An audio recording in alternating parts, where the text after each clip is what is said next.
Hello everyone, welcome back to a new video. Today I'm going to be showing you a bunch of different bullet journaling supplies that I like to use. I've been bullet journaling for about 4 years now, so I have come up with a bunch of things that I like to use in my bullet journal. So let's get started. First and most importantly when it comes to bullet journaling is the actual bullet journal. So I have been using the Leuchtturm 1917 dotted bullet journal for all of my years of bullet journaling, and I really like it. The pages are pretty thin, so it doesn't work very well with like paint on it, but it comes in many colors and I like the size of it. It is the perfect size for one whole year of bullet journaling for me, so that is why I choose it. There's also other great ones such as Archer and Olive notebooks, and also ones by Moleskine. Another bullet journaling essential is a black pen. So I have gone through multiple different types and I think I have finally found my favorites. So this first one is the Pigma Micron pen. This is like a classic fine liner and it comes in plastic and metal tips. So I find that these are okay. I like the plastic nibs a little bit better because they last longer. Next up we have the Papermate Flare. This one is very similar to the plastic nib Micron one, but it doesn't last very long, and I find that the tip of it is a little bit thicker than I would prefer. Next up we have my favorite, which is the Muji gel pen. This one is a gel pen and the other ones are actual fine liners, but I find that this has a really great fine point to it and is perfect for writing in my daily to-do lists, adding in details such as little doodles or sparkles and pretty much anything along that line. It is like my favorite. I just recently got it in like the past 6 months, and I will definitely be repurchasing these for all of my bullet journaling black pen needs. The next category in bullet journaling supplies is things for calligraphy. So I pretty much only use one for this kind of fine point calligraphy, and this is the Tombow Funasoki pen. I have this in both black and colored forms. The colored ones are fairly new, like a fairly new release that Tombow has put out, and to be honest, they're not as good as the black ones. I find that the color dried up a lot quicker than any of my black ones ever did, so just keep that in mind if you are thinking of purchasing them. But these are great for headers, just such as the days of the week or other things like that, and it's really quite easy to do calligraphy with them with a little bit of practice. And of course, adding color to bullet journal spreads is easily done with different types of markers. So I pretty much have two favorites, and my first one is Crayola Super Tips. These ones are so inexpensive and there are so many colors, and also you can do calligraphy with them, which is really cool, as I'm demonstrating over here. It's just with a variance of pressure and utilizing both the fine tip and the side of it. So you can definitely do calligraphy with them, you can color with them. I have used them so many times and there's so many great colors. So for example, this coffee page over here, this other super fun and colorful one. So these are an awesome option and I would highly recommend. Next are the Tombow brush markers. These ones are a bit more expensive, but these are like the classic calligraphy markers, and the cool thing is that they are dual ended. So there's a fine tip on one side and then this calligraphy brush on the other. And compared to the Crayola Super Tips, it is quite a bit easier to do calligraphy with these just because these are made to do calligraphy, but I use these quite a bit for headers and also just like basic color stuff in my bullet journal. So I love these so much and I would also highly recommend them. Because when push comes to shove.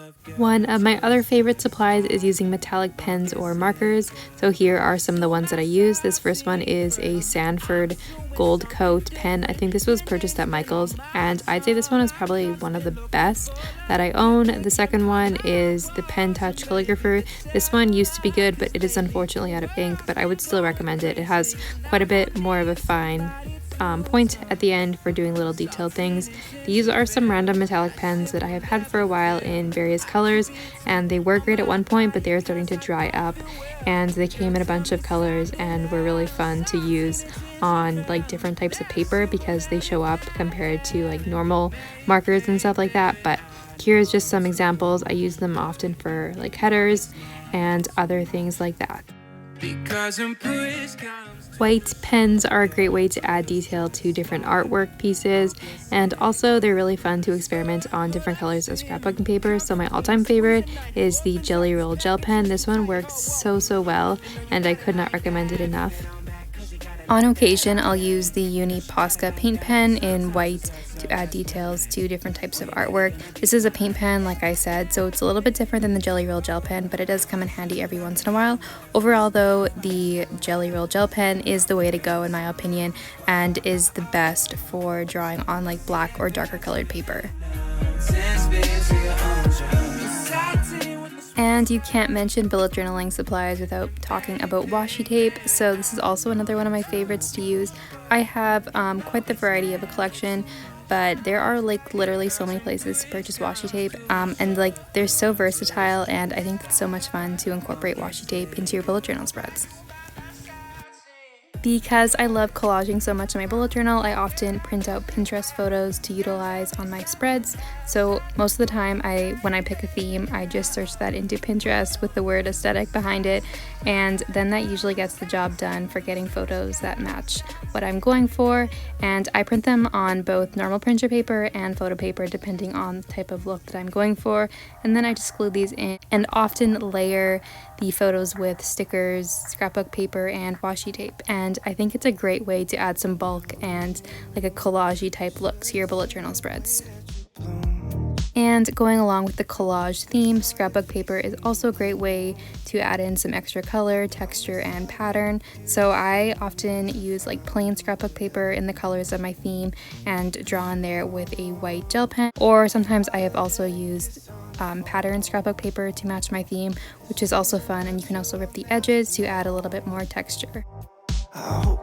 And next up we have stickers. These ones I actually purchased from IKEA for like a couple of cents or something crazy like that, but they were really cute. I used them in a past spread, but I also have an entire video on how to make DIY stickers if you don't want to purchase sticker paper. These are made without sticker paper, but I've also purchased some on Etsy from a couple of shops that are always really fun to get and use in my bullet journal. And then I have also purchased sticker paper and made my own. Some of them I have printed out, and some of them I just draw right on the sticker paper and then cut that out to use in my spreads.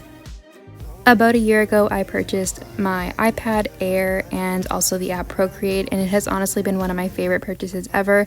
I have created stickers on here using my Apple Pencil and also various cover pages for like my bullet journal months, and I've had so much fun creating on this app and using my Apple Pencil on here. And along with the iPad and Apple Pencil, I also have a matte screen protector, and this just helps with control while drawing on here, and it has really helped me out. So here are just some examples of some bullet journal cover pages that I've created on here for different months. So you may have seen some of these if you have watched my Plan With Me's for the different months. It's a lot of fun to make on here, and then I just print them out and glue them into my bullet journal. Speaking of monthly cover pages, I also like to use paint on occasion to make them, and then this is when I don't use my iPad. So my favorite watercolors are on the screen over here, and I often use those. I have some pretty cheap ones. I haven't invested in very good ones, but it has worked fine for me so far. And then here are just some examples. Sometimes I scan them and print it out and then glue it in, but other times I just put the original in. And on occasion I also just use watercolor right in the bullet journal. It's not the best paper for it, but it's fun to play around with it sometimes. And I've also used acrylic paint on some of my cover pages, so for example mostly like on backgrounds of things, just because the color is much more opaque than watercolor. And another collage idea is to include newspaper. This is pretty inexpensive and it looks really nice. I've also used artwork on occasion in my bullet journal, just for some place to store it, to be honest, and it's kind of fun to look back on because it's like in chronological order of the days and months of the year. So that is it for all of my bullet journaling supplies. Of course, there's other ones that I may use on occasion, but this is kind of the basis of the ones that I typically use. So if you guys bullet journal, let me know some of your favorite supplies to use in the comments. I'm always open to trying new things and including different types of ways to fill up my bullet journal. So that's it for today's video. I hope you guys enjoyed, and I would love to chat with you in the comments. Have a great day, and I'll see you next time.